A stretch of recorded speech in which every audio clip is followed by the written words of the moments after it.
Do'stlar, tuzingizlar. Xudo xolasa bu haftadagi oxirgi yukimizni oldik. Bu yukimiz Texasdan Kaliforniyaga bo'ladi. Detketlarimiz bilan 1525-1530 mayl atrofida 5,5 mingga oldik. RPM 3 dan tepa tushadi.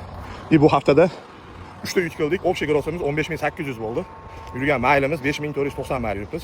Bu общий detketlarimiz bilan. Agar detket bilan hisoblamasa, undan ozroq bo'ladi. O'tgan haftalikda qo'yganimda 12700 bo'ldimi? 12750 bo'ldi desam, bittasi yozgan ekan, yolg'on gapirmay Rozani kunda deb. Xudo xolasa har bitta olgan yukimizni mayli, pulini bemalol keltirib bera olamiz. Hech qanaqa qo'shib, ayri bunaqa qilib qo'yilmayapti internetga qo'yayotganlarimiz hammasi. Undan oldingilari ham.